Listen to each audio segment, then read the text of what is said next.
छत्रपति संभाजीनगर के पैठन तालुका में कल शाम आए तेज आंधी तूफान और ओले गिरने के कारण किसानों की कमर तोड़ दी।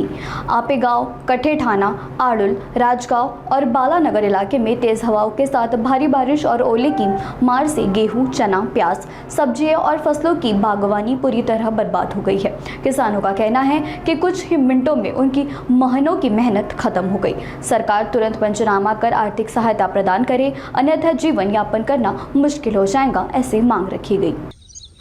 आमच्याकडे रात्री आलेल्या पावसामुळे खूप मोठ्या प्रमाणात नुकसान झालेलं आहे। त्याच्यात कांदा, मोसंबी, फळबाग आणि ज्वारी याचं खूप मोठ्या प्रमाणात नुकसान झालेलं आहे। त्यात मका असू द्या आणि याचं काढणीला आलेल्या पिकाचं तर खूप अतोनात नुकसान झालेलं आहे। कांद्याचं तर मोठ्या प्रमाणात नुकसान झालेलं आहे। त्याच्यात ज्वारी खाली पडून गेलेली आहे। जनावरांचा चाऱ्याचा प्रश्न निर्माण झालेला आहे। आता चारा साठवून ठेवू शकत नाही, कारण की तो पूर्णतः काळा पडणार आहे आणि तो म्हणजे खराब होण्याच्या मोठ्या प्रमाणात मार्गावर आहे। आणि दुसरी गोष्ट, कांदा हा तर आता तो पण साठवून ठेवू शकत नाही, कारण की तो आम्ही आता तो कमी भावात विकायला लागणार आहे, ₹2 किलो। आता सध्याचा बाजारभाव पाहता तर आता तर कांद्याला हे नाही, भाव नाही सध्या, आणि साठवून ठेवा तर तो पुढं सडणार आहे।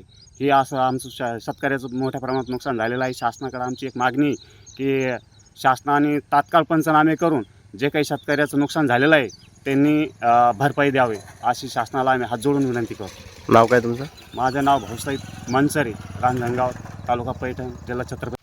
काल रात्री पाऊस भरपूर झाला आणि त्याच्यामध्ये गारा पडल्या, वारा असल्यामुळं आमच्या मक्काचं मोठं नुकसान झालं आहे। 7 एकर मक्काचा प्लॉट जमीनदोस्त झाला। याच्यामध्ये आता सरकारने भरपाई द्यावी। या नुकसानाच्या आता जनावरांच्या खायच्या कामाचा ना उत्पन्नाचा असा काहीच उपयोग राहिलेला नाही, तरी आता शासनाने याची भरपाई करावी। नाव काय? माझं भाऊसाहेब रंगनाथ सावंत।